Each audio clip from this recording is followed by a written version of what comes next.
সন্ধ্যে তখন 6:30টার মতনই বাজে। এক্সাক্ট টাইমটা আমার ঠিক মনে নেই।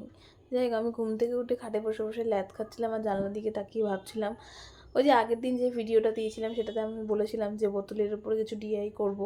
তো সেটা নিয়েই ভাবছিলাম যে কী করা যায় কিছু। এখন আমার মাথায় একটা ভূত চেপেছে যে আমি দরজায় কিছু একটা করব, কিন্তু কী করবো এখন অবধি বুঝে পাচ্ছি না। যাই হোক, কিছু করলে তো আপনাদের সাথে সেটা শেয়ারই করব।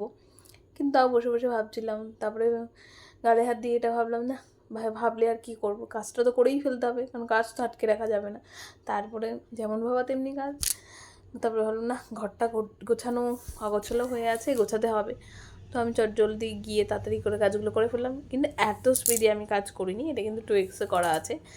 যাই হোক, যেখানেই শুয়েছি সেখানেই সমস্ত কিছু নিয়ে বসে পড়েছিলাম। হ্যাঁ, এখানে পার্স থেকে শুরু করে খাবার দাবার সব নিয়ে বসে পড়েছিলাম। কিন্তু হ্যাঁ, কে আমার ঘরে তো আমিই গোছাবো, তাই না? এটাই তো খুব স্বাভাবিক। হ্যাঁ, দেখেছেন আমি কত কাজের, আমি সব কাজ করতে পারি।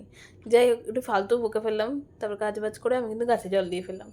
তো শেয়ারই করেছি যে আমার বোন আমাকে একটা গাছ উপহার দিয়েছিল, সেটা কিন্তু যথাস্থানে আমি বসিয়ে ফেলেছি এবং তার পরিচর্যাও আমি শুরু করে ফেলেছি।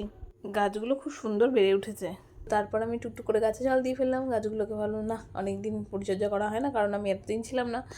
তবুও আমার বর নিয়মিত পরিচর্যা করেছে। দেখেছেন গাছগুলো কি সুন্দর তত্তরেই বেরিয়েছে না, একদম ছোট্ট পুচকিয়ে গাছ এনেছিলাম।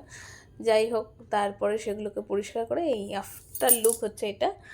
এবং তারপরে আমি একটুখানি বসে বসে চকলেট খেয়ে নিচ্ছিলাম। দেখুন, এত কিছু কাজ করেছি, একটু চকলেট না খেলে হয়? এইভাবেই আমার ভিডিওটা শেয়ার করলাম। Tata, bye bye.